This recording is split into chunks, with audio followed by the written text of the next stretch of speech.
Hi, I'm Kerry and I am with Maggie today, our channel mum, health visitor and sleep expert. Today, Maggie is sharing with us her top tips on how to get your baby to sleep really well between 6 and 12 months.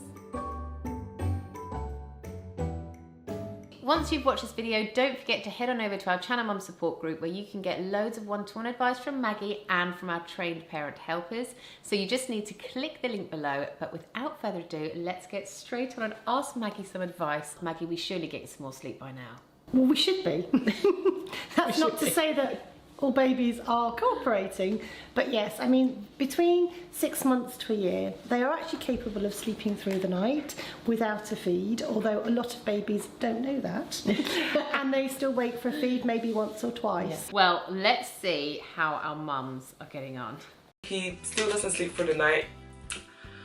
Oh, poor me, honestly, so I'm not getting that much sleep. She will sleep generally from 7 till 7, half 7 in the morning. So how long should we expect our children to be sleeping for at this age?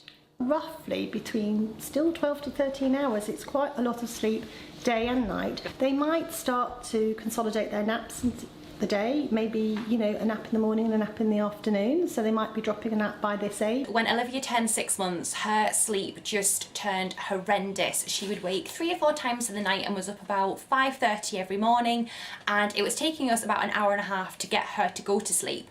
And it even got to the point that we were pushing her in the pram, sometimes outside, and then when she fell asleep, transferring it into the cot. Una is, I'm not going to say she's a bad sleeper because I don't believe in that, because I think she is a baby and this is what babies do. She still wakes sometimes up to 6 times a night. There was one night when she woke 12 times.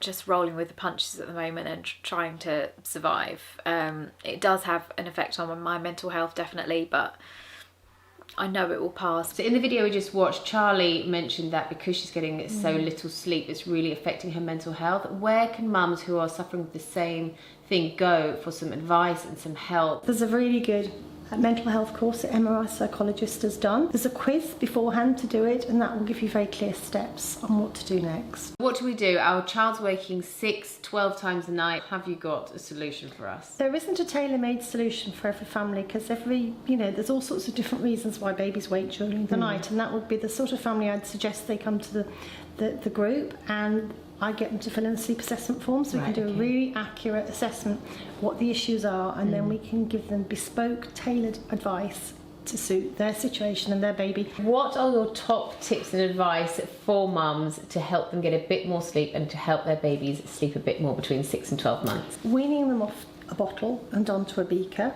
That does 2 things. That protects their teeth and also prevents that bottle, the teat, becoming a comfort thing before bed, and separating the feeding before bed. So once they've had their last milk, then they clean their teeth, and then the last part of that bedtime routine takes place in their bed. They recommend starting to wean your baby from 6 months old. So will parents see a big increase in sleep at night because the baby is more content, because their tummy's a bit fuller for longer? It doesn't really. Babies take what they need from milk anyway. If they're breastfed, it just happens very, very naturally, and as they take more solids, they just naturally start to take less from the breast, and it sorts itself out. And also the same really happens with formula feeding as well. Ways of reducing the night feed is often, you might notice that they take less at one feed than another feed, so drop that feed first. Okay. Well, you want them to eat more in the day, because sometimes babies take an awful lot of milk during the night, and it really affects their daytime appetite. Yeah. So, and we also want them to rest their digestive system during the night rather than expect to be feeding regularly during the night. And if we keep feeding them, we're conditioning them to wake up to expect food in the middle of the night. So you can gradually drop the night feed. If you're breastfeeding, you can just feed them for less time and cut it down by a minute. And then, once they've got used to that, another minute. And if you're, as long as your baby is healthy and gaining weight, you can start to give less volume of milk, so you just gradually cut it down. There are some foods that encourage sleep that contain tryptophan, which helps them to sleep. Bananas are brilliant. It's got potassium and magnesium in it, which is a muscle relaxant. Turkey is good as well. Green leafy vegetables. From sort of 7 to 9 months, there's a huge amount of physical development going on, but there's also a huge amount of mental development going on. And when they sort of pulling to stand and learning to stand, they just love to do that. And every time they wake up in the night, they seem to have a reflex action that they actually want to stand up and then can't get themselves back down again. And the rolling is another thing.